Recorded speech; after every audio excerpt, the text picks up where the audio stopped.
رب العالمين والصلاة والسلام على خاتم الأنبياء والمرسلين أما بعد عن أبي هريرة رضي الله تعالى عنه قال رسول الله صلى الله عليه وسلم انظروا إلى من هو أسفل منكم ولا تنظروا إلى من هو فوقكم وهو أجدر ألا تزدروا نعمة الله عليكم رواه البخاري والمسلم۔ صحیح بخاری اور مسلم کی روایت آپ کے روبرو پڑھی گئی۔ اس کے راوی مشہور صحابی حضرت ابو ہریرہ عبد الرحمن بن صخر الدوسی رضی اللہ تعالیٰ عنہ ہیں۔ فرماتے ہیں کہ رسول اکرم صلی اللہ علیہ وسلم نے ارشاد فرمایا، تم ہمیشہ اپنے سے کمتر کو دیکھو، ولا تنظروا الی من هو فوقکم، اور ان کو نہ دیکھو جو تم سے برتر ہیں۔ ہمیشہ اپنے سے کمتر کو دیکھو اور ان کو نہ دیکھو جو تم سے برتر ہیں۔ ایسا کرو گے تو کیا ہوا؟ اللہ کی کسی نعمت کو تم حقیر نہیں جانو گے، اللہ کی کسی نعمت کو تم چھوٹی نہیں سمجھو گے۔ اس حدیث میں اللہ تعالیٰ کی شکر گزاری کی تعلیم دی جا رہی ہے۔ جو بھی نعمت ملی ہے، جیسے بھی ملی ہے، الحمدللہ کہنا ہے، اللہ کا شکریہ ادا کرنا ہے۔ اور وہی اللہ کی شکر گزاری وہی انسان کر سکتا ہے جس کے اندر یہ صفت ہو، یہ مزاج ہو۔ کون سا مزاج؟ جو اس حدیث میں بیان کیا گیا، ہمیشہ دنیا میں اپنے سے کم درجے والے کو دیکھو، اپنے سے چھوٹے کو دیکھو، اپنے سے کمتر کو دیکھو۔ اگر یہ مزاج ہمارے اندر آ جائے تو انسان شکر گزار بن جائے گا۔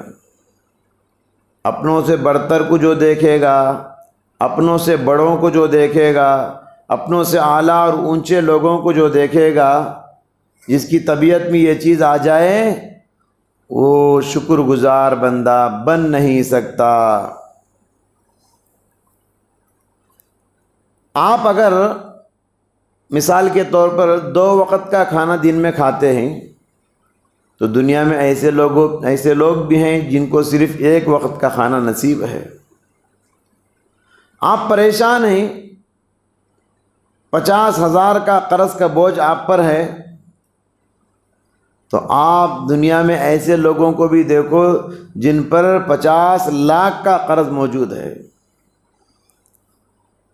آپ کسی چھوٹی بیماری کی وجہ سے تڑپ رہے ہیں، پریشان ہیں، مجھے فلاں بیماری آ چکی ہے، تو دنیا میں ایسے لوگ بھی موجود ہیں، دیکھیے، جو بڑی بڑی بیماریوں میں گھرے ہوئے ہیں، مبتلا ہیں۔ تو جب تک ہم اپنے سے کمتر کو نہیں دیکھیں گے دنیا میں، ہمارے اندر شکر گزاری کے جذبہ پیدا نہیں ہوگا۔ شیخ سعدی رحمۃ اللہ علیہ بہت بڑے عالم گزرے ہیں فارسی کے۔ انہوں نے ایک واقعہ لکھا اپنی کتاب میں،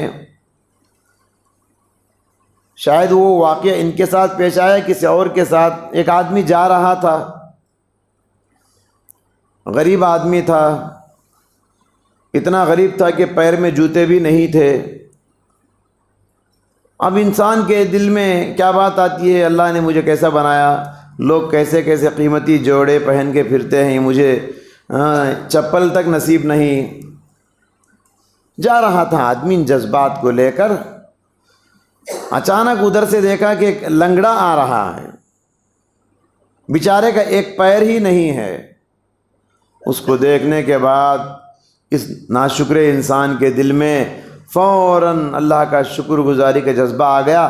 کہا الحمدللہ، اللہ مجھے چپل نہیں تو کیا ہوا، کل چپل میں خرید سکتا ہوں، بیچارے کا پیر ہی نہیں ہے۔ جب تک ہم اپنے سے کم تر کو نہیں دیکھیں گے، شکر گزاری کا جذبہ اپنے اندر پیدا نہیں کر پائیں گے۔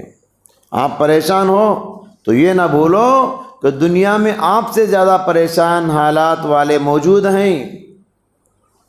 دنیا والوں کا غم تم دیکھو گے اپنا غم بھول جاؤ گے، دنیا والوں کی بیماریوں کو تم دیکھو گے غور سے اپنی بیماریاں بھول جاؤ گے، دنیا والوں کی تکالیف کو اگر تم دیکھو گے تو اپنی تکلیفوں کو بھول جاؤ گے۔ یہی چیز اور یہی سوچ انسان کے اندر شکر گزاری کا مادہ پیدا کرتی ہے۔ آپ بھوکے رہ کر بھی اللہ کا شکریہ ادا کریں گے اگر یہ سوچ پیدا ہو جائے، آپ پیاسے رہ کر بھی الحمدللہ کہیں گے اگر یہ سوچ پیدا ہو جائے، آپ بیمار رہ کر بھی اللہ کا شکریہ ادا کریں گے، آپ غریب رہ کر بھی اللہ کا ہر دم شکریہ ادا کریں گے۔ یہ دنیا کے سلسلے میں سوچ ہونا چاہیے، لیکن دین کے سلسلے میں، ہاں دین کے سلسلے میں سوچ الگ ہونی چاہیے۔ دین کے سلسلے میں ہمیشہ اپنے سے بڑے آدمی کو دیکھنا ہے، اپنے سے زیادہ دیندار، اپنے سے زیادہ عبادت گزار، اپنے سے زیادہ اونچے آدمی کو دیکھنا ہے۔ آپ صرف 5 وقت کی نماز پابندی کرتے ہیں، فرائض ادا کرتے ہیں، تو دنیا میں دین کے سلسلے میں ہمیشہ ان لوگوں کو دیکھو جو فرائض کے ساتھ سنتوں کو بھی ادا کرتے ہیں۔ آپ فرائض بھی ادا کرتے ہیں، سنت بھی ادا کرتے ہیں، تو دنیا میں دین کے سلسلے میں ایسے لوگوں کو دیکھو جو فرائض و سنتوں کے ساتھ ساتھ نفل عبادات کی بھی پابندی کرتے ہیں، نوافل بھی ادا کرتے ہیں۔ ایسے اللہ والے بھی موجود ہیں جو صبح شام اس کا ذکر کرتے ہیں، پیر جمعرات کے نفل روزے بھی رکھتے ہیں۔ اپنے سے اعلیٰ لوگوں کو دیکھو دین کے معاملے میں۔ اگر ایسا کریں گے تو کیا ہوگا؟ ہر آئے دن ہماری زندگی میں نیکیوں میں ترقی ہوگی، عبادات میں ہم آگے بڑھیں گے۔ مگر پریکٹیکل لائف میں، ہماری طرز زندگی میں ہم کیا دیکھتے ہیں؟ بالکل اس کا الٹا دیکھتے ہیں، بالکل اس کا اپوزٹ۔ دین کے معاملے میں ہم لوگ کم سے کم پر راضی، 1000 غلطیاں ہمارے اندر، 1000 غفلتیں ہمارے اندر، 1000 تقصیر ہمارے اندر، 1000 کوتاہیاں ہمارے اندر، پھر بھی راضی، پھر بھی ہم لوگ راضی ہو جاتے ہیں کہ ہم اللہ کا پورا حق ادا کر رہے ہیں۔ وہی اگر دنیا کے سلسلے میں ہماری نظر کیا ہے؟ ہمیشہ اپنے سے بڑے لوگوں کو دیکھتے ہیں، وہ کتنا کمایا، مجھے کتنا کمانا ہے، وہ کیسی سواری چلا رہا، میں کیسی سواری چلانا ہے مجھے۔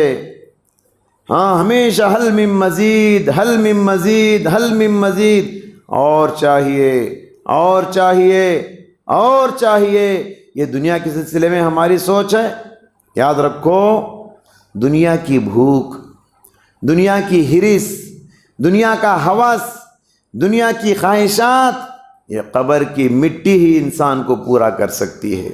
پیارے نبی صلی اللہ علیہ وسلم نے فرمایا، لو کان لابن آدم وادیان من ذهب لابتغى ثالثا ولا يملأ جوف ابن آدم الا التراب۔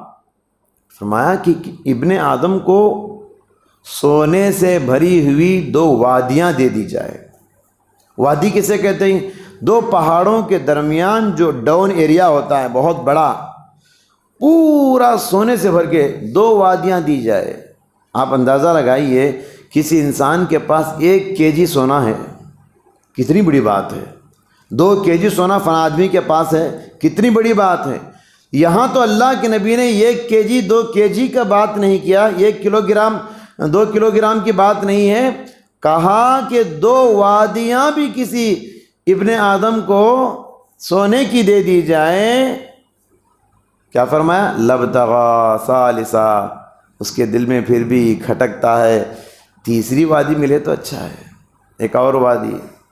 آپ نے فرمایا ولا یملأ جوف ابن آدم الا التراب، ابن آدم کو قبر کی مٹی ہی اس کا پیٹ بھر سکتی ہے۔ تو حضرات، خواہشات کو کوئی حد نہیں ہے، خواہشات بہت زیادہ ہوتے ہیں۔ کامیاب انسان وہ ہے جو قبر میں جانے سے پہلے اپنی خواہشات کو کنٹرول کرے اور اپنے خواہشات کو مٹائے اور لگام لگائے۔ یہی سوچ، اور یہ چیز انسان کے اندر اسی وقت آئے گی جب اس سوچ کو اپنے اندر پیدا کریں گے، اس فلسفے کو اپنے اندر پیدا کریں گے۔ کون سا؟ انظروا الی من هو اسفل منکم، ہمیشہ دنیاوی معاملے میں اپنے سے چھوٹے آدمی کو دیکھو، اپنے سے کمتر درجے والے کو دیکھو۔ دعا ہے کہ اللہ تعالیٰ ہمارے اندر بھی یہ مزاج پیدا کرنے کی توفیق عطا فرمائے، اور دین کے سلسلے میں ہمیشہ اپنوں سے بڑوں کو دیکھنے، اپنے سے زیادہ اللہ والوں کو دیکھ کر دین میں آگے بڑھنے کی توفیق عطا فرمائے۔ ہم سب کی عبادتوں کو، محنتوں کو اللہ پاک قبول فرمائے، ہر طرح کی بیماریوں سے، آفات سے حفاظت فرمائے، ہم سب کی چھوٹی بڑی ساری عبادتوں کو قبول فرمائے، چھوٹے بڑے سارے گناہوں کو معاف فرمائے۔ آمین۔ وآخر دعوانا ان الحمد للہ رب العالمین۔